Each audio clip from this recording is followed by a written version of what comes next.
Good morning, returning students. Good morning to you. I would say welcome to the Faculty of Science and Technology. After all, you haven't physically been here in a while, but I want to just say a quick hello and just to bid you welcome to the new academic year. I know we had challenges last semester with a lot of our just getting ourselves oriented in online learning. I do hope that we've made more preparation this time around and that we are ready to dive in head first. There are a few things I want to just mention very, very quickly. First of all, we're being joined this morning by Dr. Winklet Gallimore.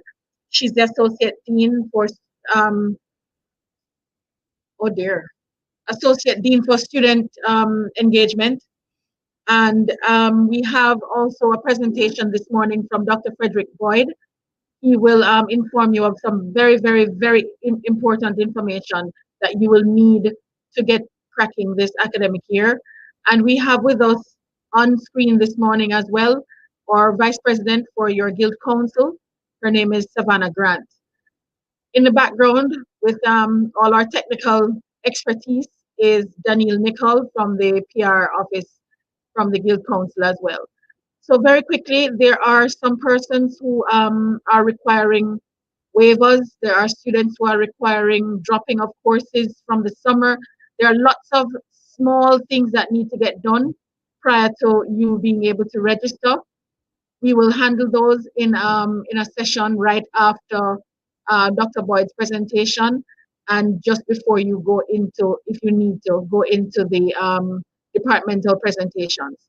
Those departmental presentations will take place at 10 o'clock, hopefully, maybe a little bit later than 10 since we're starting a little late. And in those sessions, please, I'm asking you, if you haven't done so, please fill out the degree form. There's a degree plan that you can organize all of your courses, those that you have done and those that you'd like to do, and you can use that as a basis for conversation with your departmental team. The faculty office is here, ready and able to engage you right after Dr. Boyd's presentation if you need us. So without further ado, I'm going to invite Dr. Winklet Gallimore to give you a quick hello and a few quick reminders about the student engagement and student experience, rather. Welcome, Dr. Gallimore. I completely forgot. I forgot what your post was again. This is a long morning. We're not hearing you, Dr. Gallimore. You have to, can you unmute?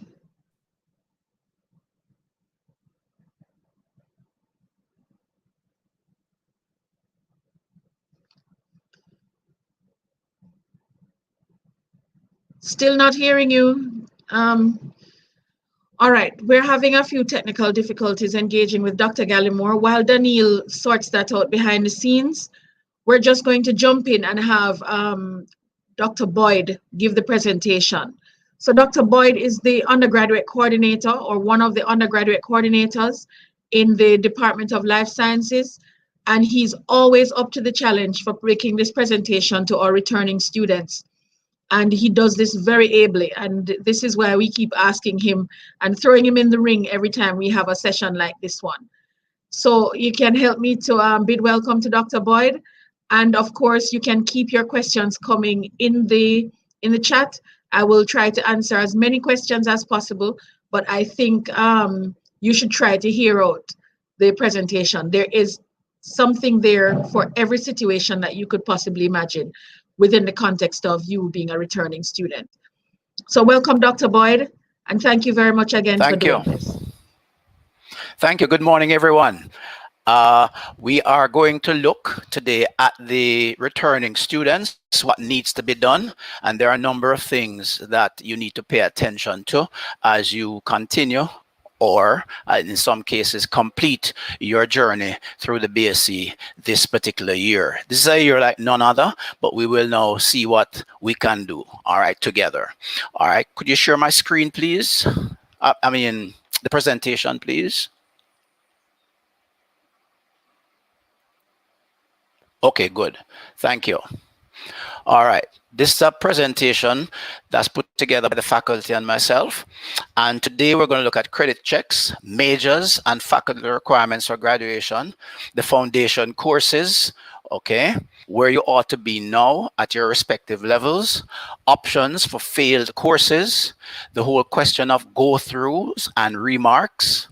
We look at supplemental oral exams, which sometimes some people need near the end of their degree. We have to look at warning status and the status of required to withdraw. We trust that none of you listening to this will have that problem. Then Dean's List or commendation prizes, because that's a reality. We look at the GPA so that we can try to understand that a little more. We also look briefly at summer school, some of the offerings of the faculty like study skills, workshops, projects, and internships that departments offer, and the entire FST experience. Next slide, please. Doing a credit check. It's important for you to do a credit check before you get to graduation. You don't want to reach to almost graduate and then hear that you lack 3 credits or something like that. Okay? So at this point in the second semester, especially those people in year 3, you must do a credit check. Okay? We have always been able to do that on or VLE. Okay? Persons can go on and do the credit check, but if not, you check with your department or the faculty. Okay, there is a plan to get this to be an automated self-use system, and we hope that will come on stream very quickly. 2 sets of requirements for graduation: your requirements for your major that you're pursuing and the general faculty requirements. Okay, things like number of credits and whether you have done your foundation courses. Next, please.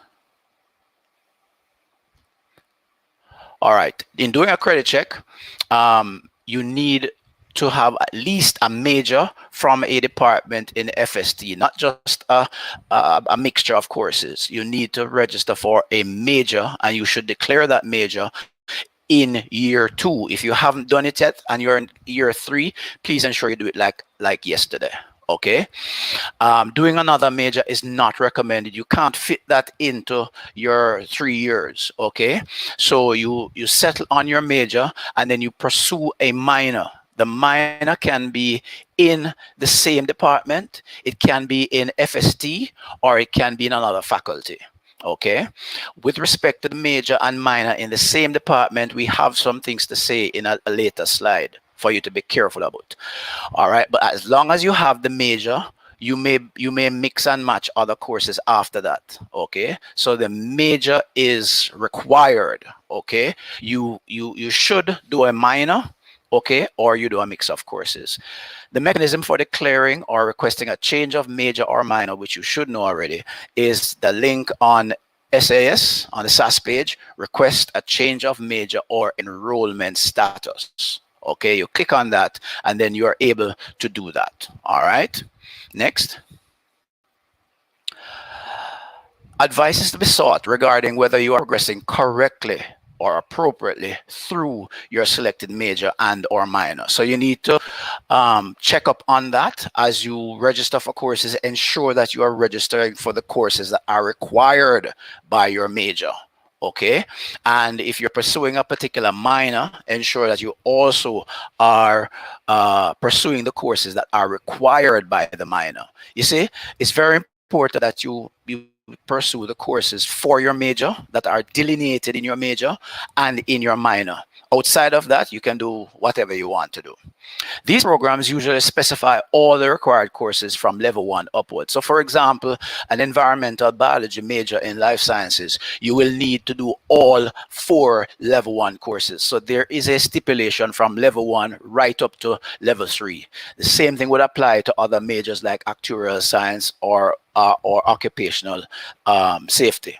Okay, majors will necessarily have less credits than the required meant for BSc degree, and so you must make sure that you have the appropriate electives that are completed. Some majors specify electives; those are other courses that you need to do. Okay, where specific courses are required are not available, then the appropriate substitutions are made by the department, and you need to confirm that with the department. If you happen to be doing a major and a particular course requirement is not being offered for the academic year, you need to confirm that there's an appropriate substitution for that course. Okay, and you can't just substitute it by a course that's already listed in the major. All right, next slide please. So you register for a major. Minors, as I said before, are not compulsory. You can request one or two minors either from FST or another faculty or both. Where a major, listen to this carefully now, where a major and a minor are from the same department, the required advanced courses for both may overlap. Now, these courses cannot be counted twice. You can't count a particular course for your major and also for your minor. So you need to substitute courses as advised by the department concerned if you're going to do a major and a minor in the same department, okay? If you're doing major and minor in different departments, that's not a problem, okay? All right, next. So you need, we say this over and over again, you need to have a minimum of 24 level 1 credits for your program. Okay, it's a faculty requirement, and at least 18 of the 24 must be from FST. Okay, we have advised you before that it's best to take more than 24. You can take up to 36 in a year. Okay, so don't just settle for the minimum. The advanced courses, a minimum 60 advanced credits, okay, are needed in order to graduate. Note that all majors in FST, excluding BSc programs, require less than 60 credits. So you need to either pursue a minor or enough other courses to make up your requirement. Okay. Next slide. Foundation courses. This is a problem for some people because they tend to kick the can down the road and try and do them later on. In order to graduate from FST, you need to pass 3 foundation courses. It's not just 12 credits of foundation, sorry, 9 credits of foundation courses, right? But you need to pass 3 foundation courses. Everything is known if you do Found 1014, Found 1101, and 1301. Okay, but if you do Found 1019, you're going to end up at the end with 12 foundation credits, but that's because you did Found 1019, sorry. So you need to do 3 Found courses, not just 9 credits. Make sure that you have 3 foundation courses. Next slide. So as asterisks in the last 2 slides, the last 2 may be substituted, one of the last 2, sorry, may be substituted with a modern language course. You cannot substitute Found 1014 or 1019 with a modern language course, okay?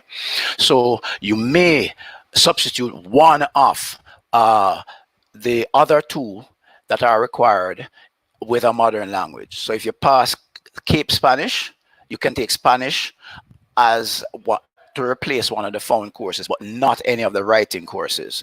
The modern language department can assist you with choosing the appropriate course. All right, next slide. Modern languages include Spanish, French, Portuguese, Chinese, Japanese, okay?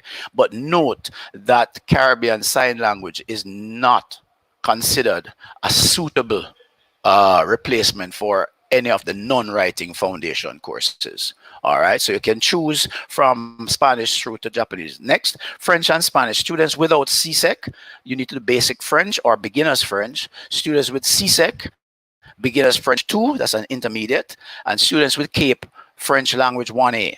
Spanish, students without CSEC, basic or beginner's Spanish. Students with CSEC, intermediate Spanish. And students with CAPE Spanish, a more advanced Spanish, okay? Next. Portuguese, all students are eligible to beginners Portuguese, as well as beginners Chinese and beginners Japanese. That's very good. I didn't have that chance. Next slide, please. Both of these courses deal with writing. That's found 1014 and 1019. That's why you cannot substitute them with a languages course. Okay, modern language course. It's better to take them at the beginning of your academic career as you benefit from the writing skills acquired. Okay, over and over in the advanced courses in FST, lecturers have problems with students writing, okay, scientific writing, and these courses help you. So found 1014 is a 3-credit course, which is usually taken in second semester, and I can't stress enough, second semester of year 1. Okay, if you haven't done that yet, hurry up and do that. Okay, so found 1014 is available to FST students in second semester, not first semester. Okay, found 1019, however, is a 6-credit course and runs over 2 semesters. Okay, so therefore you must start found 1019 in the first semester. Okay, and if we'll go on to talk about the details difference between 1014 and 1019. Next slide, please. Right, now to determine which of found 1014 or 1019 you take depends on the level of pass in CAPE Communication Studies and or the English Language Proficiency Test. Generally, grade 1 in CXE or CSEC is required for found 1014. And either one of these courses are prerequisite for some of our advanced courses in FST like Chem 2010 and Chem 2011. If you do not take a foundation course in year 1, you'll have more credits, more pressure in the later years, or you will have to do summer school. It is not advisable, let me repeat, not advisable to postpone taking the course beyond level 1. It's ideal to take whether 1014 or 1019, depending on your qualifications, in the second for 1014 second semester of level 1 and 1019 starting semester 1. Okay, next slide. Level 2, where you ought to be in terms of credits. You should have passed at least 12 or 15 for computing level 1 credits, which are prerequisites for your major. You should have all 24 credits to move on. And remember, that's the minimum. Okay. You should have passed at least 1 foundation course, perhaps with a 2nd foundation course or modern language substitute going on now in your level 2. You should have passed between 15 to 18 advanced credits. Okay, and these are very importantly informed by your major. For part-time registrations, this number is between 3 and 12. But just let me say something here, that whether you're part-time or you're full-time, please ensure that you are maximizing the credits that you're taking. So full-time, normally the load is 18 advanced credits in semester 1 and then 21 credits, because you have 3 from your foundation in the second semester. Okay, if you're doing part-time at 12, ensure that you're doing 12, because if you're doing less than the number of credits that's allowed at full-time or part-time, you're going to be throwing away your money. Okay, whether you do the full load or you do a reduced load at full-time or part-time, you're going to pay the same fee. Okay, so make sure you maximize your credits each semester. Next slide, please. Level 3, where you should be, you should have passed the level 1 credits, of course.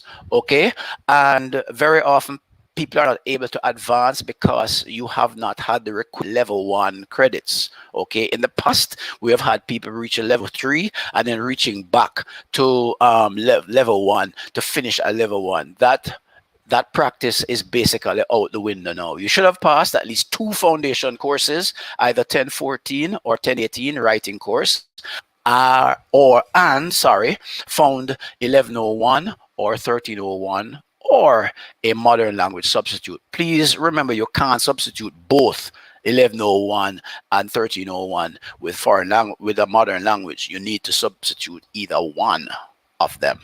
With full-time registration, you should have passed between 45 to 54 advanced credits, which are, of course, influenced by your major. For part-time registration, this should be between 9 and 36. Next slide, please. Note that these levels are not binding. They're intended to give you an idea of where exactly you should be at this stage. Progress is possible with a lesser number of courses and or different combinations.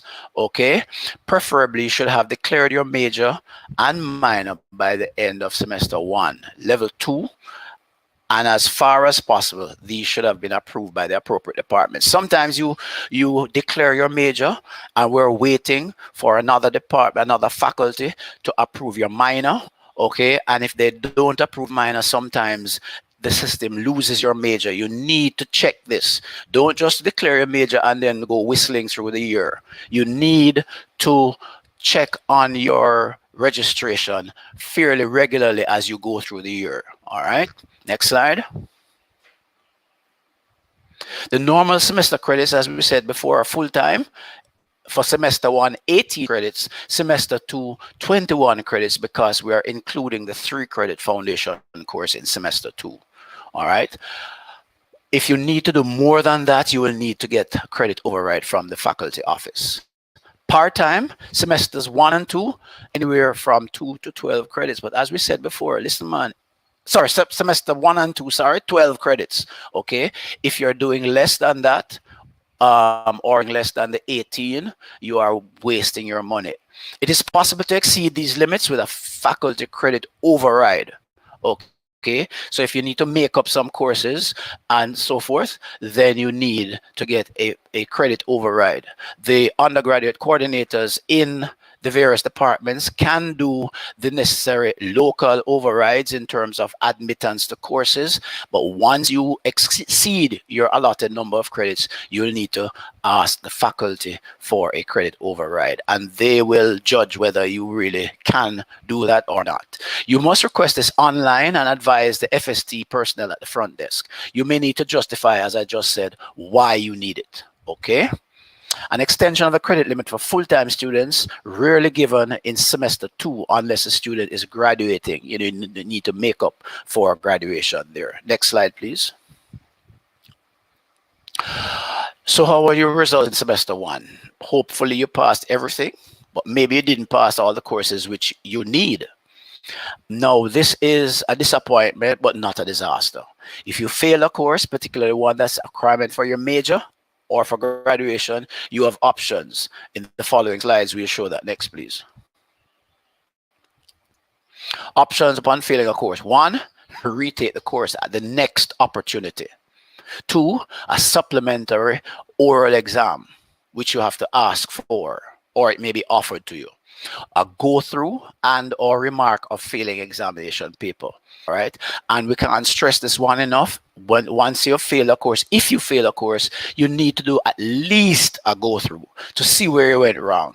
Okay, we have students who are doing courses, whether it's core courses in FST or courses in the phone, over and over again because they didn't come and see where they're making the mistakes. So the go through is very helpful to see where you have made mistakes, and 2, in the event that there was a mistake in marking or an omission in marking your paper, you then apply for a remark. To some extent, your options are guided by how badly you failed.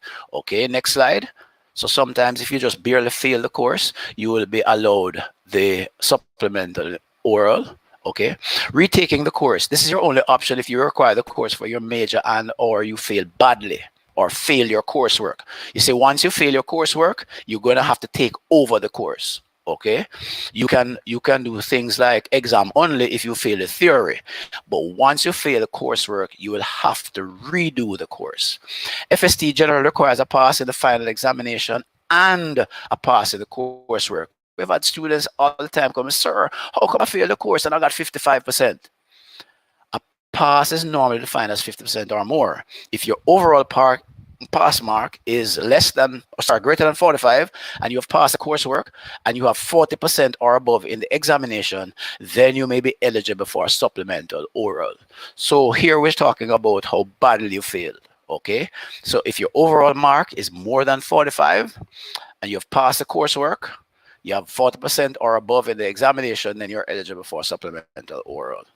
If these criteria do not apply, then you will likely have to resit the course. If you've passed the coursework, you should be able to carry that to your next attempt and only retake the final exam or theory exam as an MEX or MLX student, okay? But remember, in order to pass a course in FST, you need to pass the theory exam and the coursework, because that's what gives the average. Now, sometimes you fail the theory, okay, but you have a fairly high coursework and the average comes out to more than 50 in final grade. You have not passed the course. You have to pass both the theory and the coursework components, okay? Thank you. Next slide. Some first semester courses are offered MEX in the second semester. For example, in life sciences, the level 1 courses are offered MEX just about in every semester, okay? But you will require departmental approval for your registration. Some courses are offered MEX in the summer school only, okay? Some departments from level 2 onwards, MEX is only available in summer school. You will require departmental approval for requesting the MEX in that course. Some first semester courses can only be taken in the first semester of the following academic year, okay? Again, you register MEX, but you will require departmental approval. In some cases, the department may require you to register MLX instead of MEX. No, MLX, you need to attend to some of the coursework, okay? Whereas MEX, just do the exam alone. Okay, you are required to retake the in-course assessment apart from the labs in MLX. Okay, all right, next. If you failed course and failed the coursework, in this instance, you will possibly have to take the entire course over again, but it is better to discuss your options with the department concerned, okay? Very important for coursework and theory to be passed. Next. If you think that you really had passed a course, but it ends up failing, you can request a go-through of the paper and subsequently a remark through examination section. You apply online for the go-through or for the remark, but for the go-through, there is no cost. Okay, a go-through is just that. You can go through the paper with the lecturer or lecturers at a specified time to see where your lost marks or went wrong. That is suggested even if you're not looking for a remark, because you need to see where you went wrong so you don't make the same mistake again. You can apply for a remark from exams up to 2 days after you've had to go through. Don't wait. This means that your paper is remarked by another independent examiner, another lecturer. So if you did the course and failed with me and did a go through and you need a remark, then when exam sends your request down, then the department appoints another lecturer, not me, to mark your paper. The remark, however, attracts a cost. Next slide. So the go through would indicate whether you have grounds for requesting a remark. You don't just go and request a remark like that. There is a 2,000 Jamaican dollars fee for the remark. As we said before, the remark attracts a cost. The go through is free. Now, this fee is refundable if your mark is increased. So if your mark remains the same, or in some cases actually goes down, then you are not able to get back that fee. Okay, go through remark can only be requested if you fail. So if you thought you got an A but you ended up with a B plus, you do not qualify for a go through or a remark once you've passed the course. The period of application for go throughs and for remarks for semester 2 and summer is between the 7th and 14th of September 2020. So don't wait. As soon as you find that you need either one, then go and apply, okay, through exams. Next slide, please. In certain circumstances, the department concerned will request from the faculty permission to offer a student a supplementary oral in a failed course. Okay, the criteria for these These are: one, a pass in the final examination, a pass in the coursework, and a pass, of course, is usually defined as more than 50%. If your overall mark is more than 45% and you have passed the coursework and you have 40% or above in the examination, you may be eligible. Very often permission is sought for these cases when people need to graduate, or probably in some cases when you need to advance in the major. But usually, if there is an issue near to graduation and this can help you, the department usually asks the faculty to allow you to do a supplementary oral exam. Okay, next slide. The failed course must be required by the student either to progress in the program and or to be a requirement for graduation. Normally, a student is limited to gaining a maximum of 8 credits of supplementary orals. Okay. Normally 2 courses throughout your BSc course of study. As we said, exceptions can apply when you need to graduate, and that's at the discretion of the department and the faculty. Next slide, please. The failed course, a supplementary oral may be requested when the student requires only 1 course to complete the requirements for graduation. Okay, so contrary to some thinking, the faculty tries to help you to graduate. We don't hold you back. Okay, any student that is apparently being held back is due to their own failures very often. The student has already used credits approaching the 8 credits, so you have already had 2 or so orals. Okay, and normally you're not granted a 3rd oral. Okay, so we can apply to the faculty for permission for a 3rd oral. The student satisfies the aforementioned criteria with regard to the failed course in which the 3rd supplementary oral will be offered.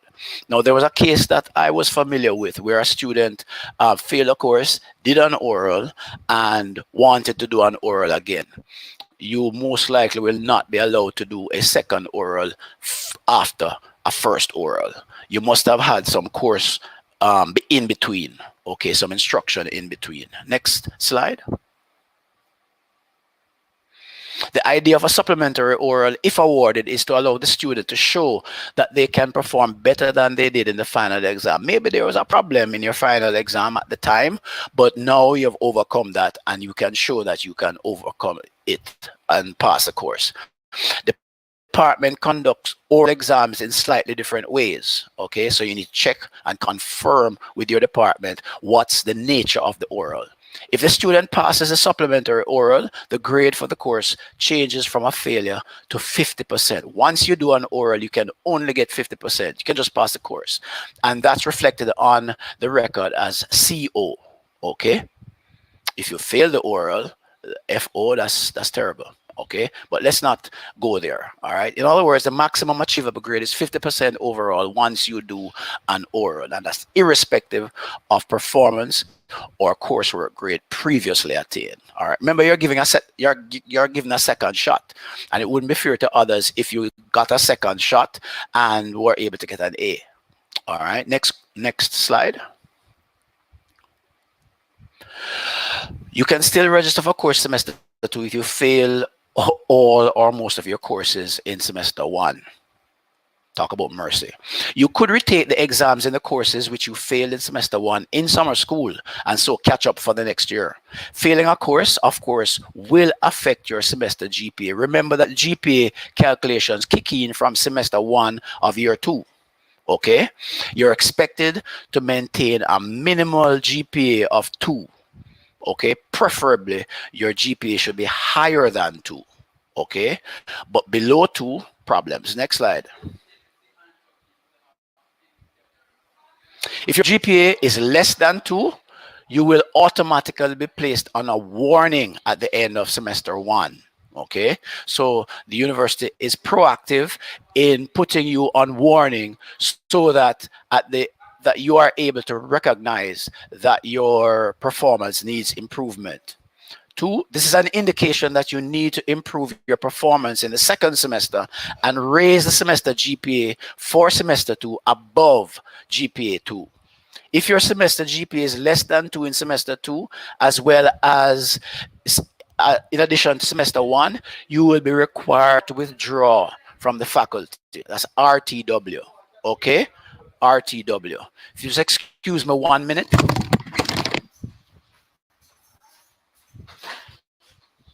folks. I'm doing a presentation very disturbed.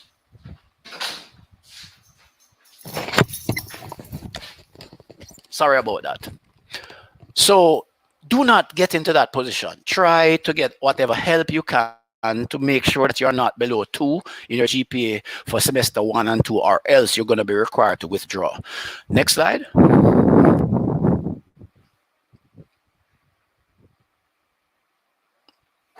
Now, even if you're required to withdraw, the faculty is always trying to help you to stay here and to finish. If you are placed on a required to withdraw and wish to continue, then you have three options. You can apply to be granted a waiver on the requirement if you can show why you perform poorly and that you can show that you have taken measures to ameliorate the causes of your failure. Okay?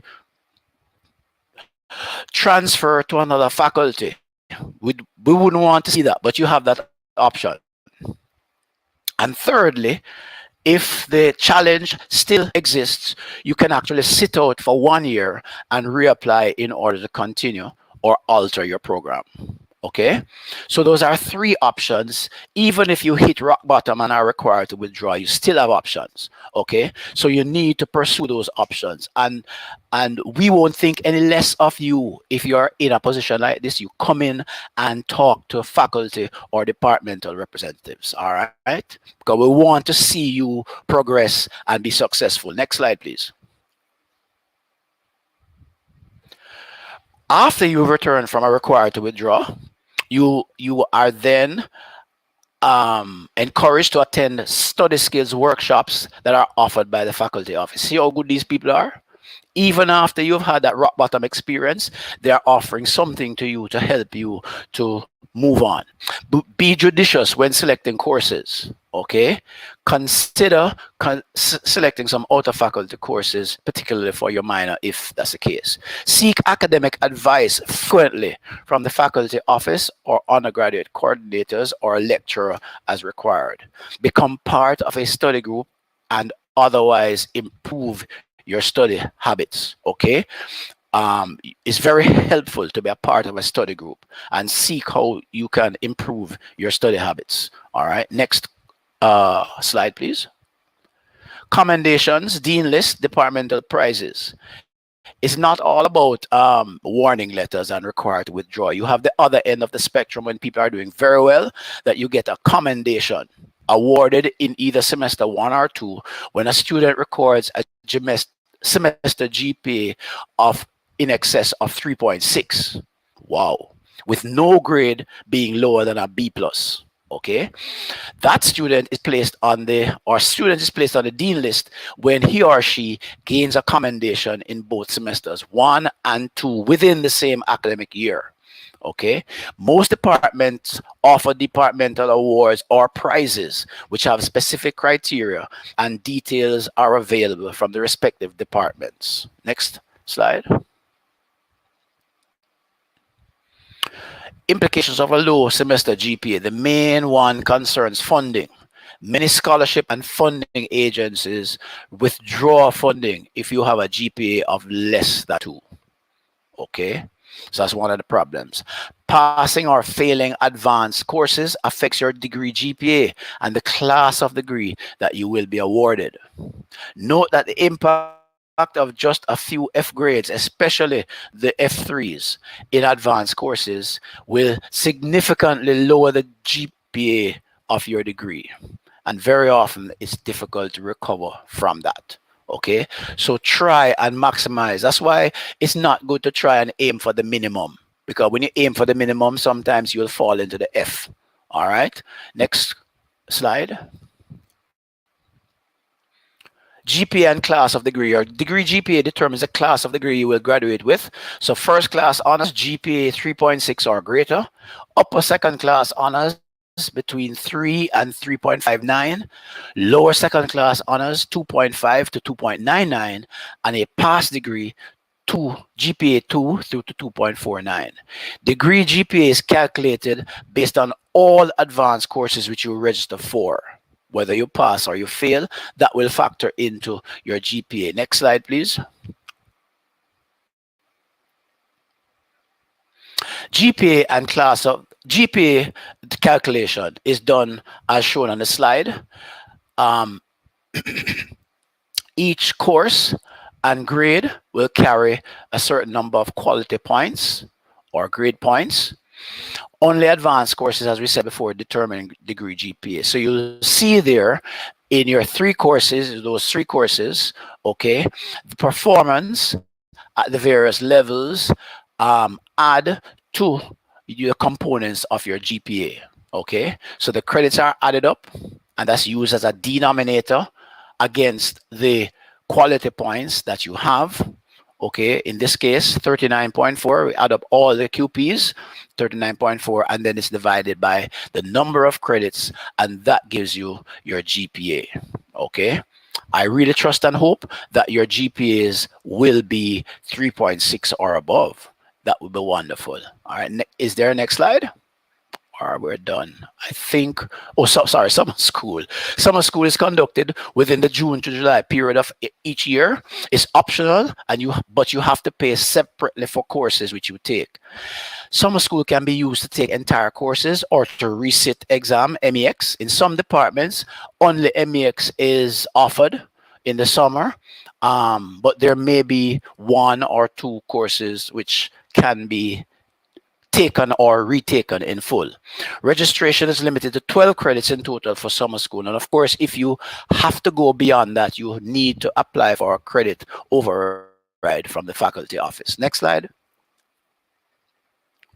Summer school registration opens for summer school soon after semester 2 is finished. You register online the same way that you registered for courses during the other semesters. Examinations are held toward the end of July, early August, and results are normally released before the beginning of semester 1 of the next academic year.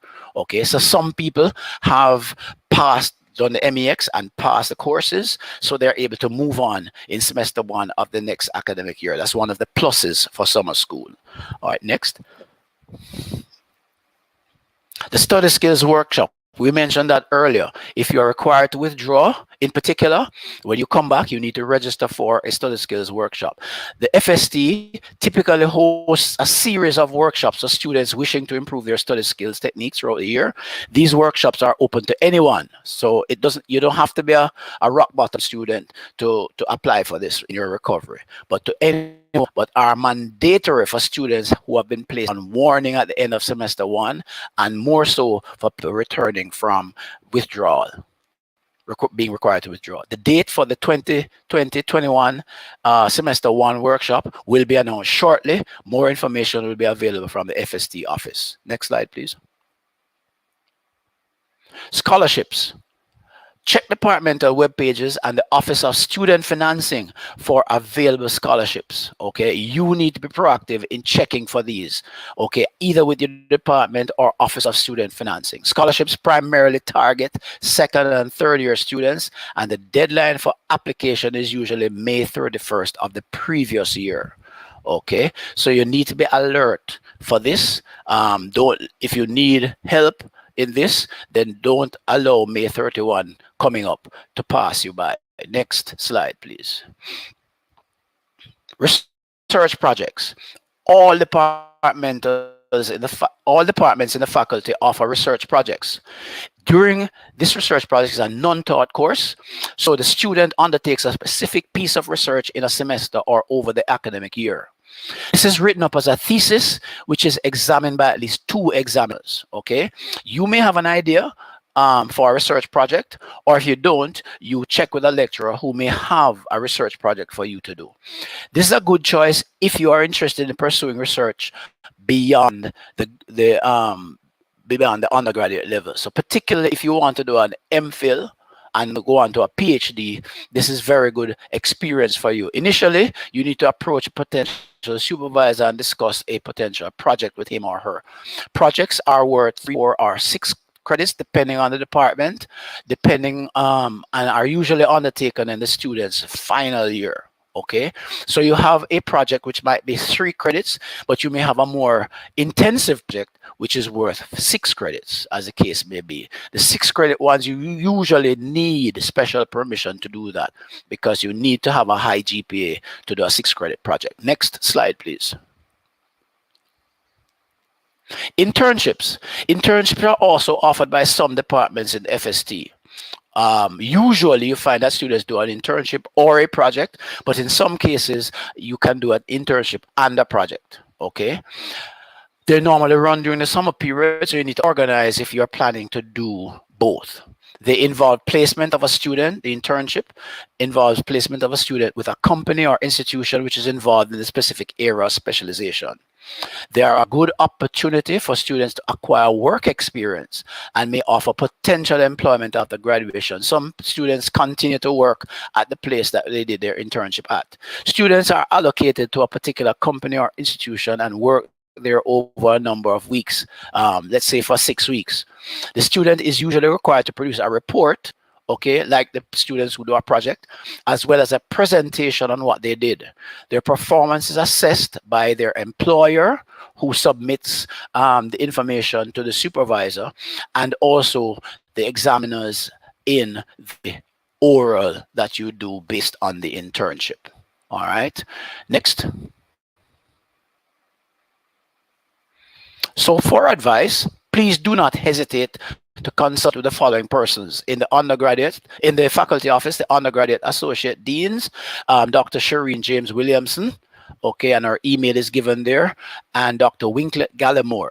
Okay, these ladies are only anxious to help you. Okay, they won't turn you away. The various undergraduate coordinators of the departments. So biochemistry, we have Doctors Rubindo and Iselin Amarkoon. In Department of Chemistry, Doctors Nadale Donna Riley and Michael Coley. In Department of Computer, the super undergraduate coordinator, Dr. Daniel Focum. And then in the Department of Geography and Geology, Doctors Michael Byrne and Thomas Stiman. In Life Sciences, Doctors Gail Prasad and yours truly, Frederick Boyd.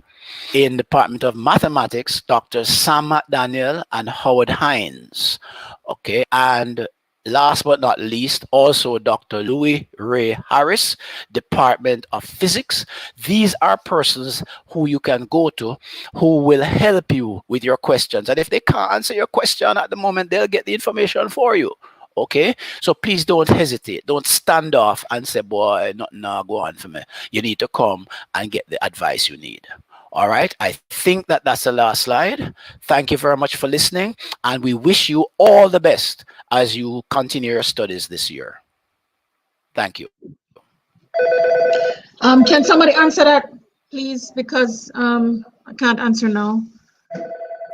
Yes, thank you, Dr. Boyd. That was very, very informative. I am sure that all the questions people have been dealt with. We will right now just ask Dr.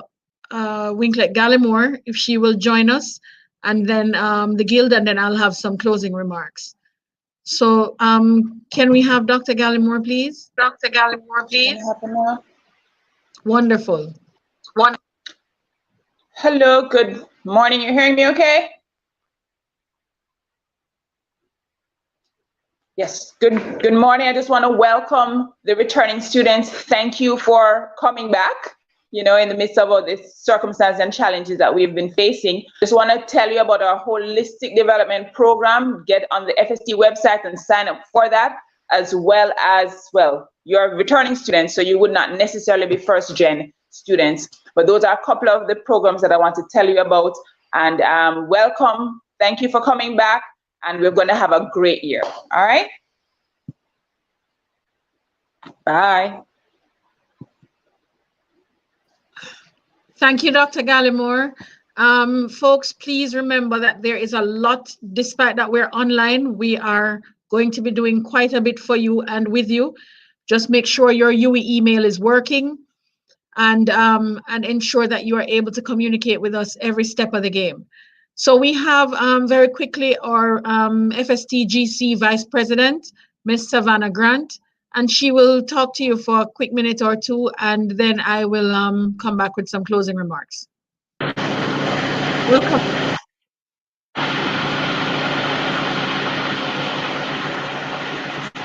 Am I on? Hi, thank you, Dr. Williams. So as she said, I'm Savannah Grant, your Vice President for Services and Special Projects. On behalf of the entire FST Guild Committee, I want to congratulate all of you on completing last year and making it to this new year. We know that the transition into online learning might have been a little rocky last semester, but as you can see, the Guild Committee as well as admin has been working assiduously to make sure that your transition into September is as seamless as possible. As Dr. James Williamson said, we have a lot of information to pass on to you guys. Make sure that you're subscribed to the channel. Make sure that your email is up and working. Try to get in contact with your lecturers and your teachers, and follow us on the social media platforms like Instagram and Twitter at FST_UEMONA. So you're always up to date on everything that's happening. Remember, we're strictly virtual now, so you have to keep in the loop because this is a whole new era. But you guys have been doing so well. So once again, congratulations, and I hope you guys have a great year in the Faculty of Greatness. Thank you. Okay, thank you, Ms. Grant. Folks, I think you have received all the information you could possibly need to move into your academic counseling sessions. I have posted a Zoom link where I will be available to talk with students, maybe until about 11 o'clock. So if you guys would, if you need to come in and talk to us, it's almost like coming to the faculty office. You will get to talk to me, and we'll get to try to see where you are and what issues you might be having that are specific only to you. The second thing is we have some academic counseling sessions for your individual departments. The links for that would have been sent out previously. I will ask my team in the background to share those links again in maybe the description so that you can get them one more time. The links to all of your department sessions where you will have individual academic counseling, those will be available. Now, what you need to do, in the same way you'd have gone in and discussed with staff when we have face-to-face orientation, you'd be able to do that now, except we're online. So you will be received into a larger room on Blackboard Collaborate. And I'm sure you're accustomed to Blackboard Collaborate by now. So you'd have received a guest link, go into that room, and then all you have to do is wait to be called. So on behalf of the Faculty of Science and Technology, I'd like to thank you for joining in. I'd like to thank especially Dr. Boyd for taking time to do this presentation and to inform you of all of these matters that relate to you. I'm sure that many questions have been answered. I thank Dr. Gallimore and the Faculty Guild Council team that have been helping us all week with our technical details in the background. And we're hoping that with all of what has happened and all of what is happening, that we can provide for you the very best experience. And as the Guild likes to say, in the Faculty of Greatness. So greatness is expected from you, and we look forward to serving you for this academic year. Have a good morning.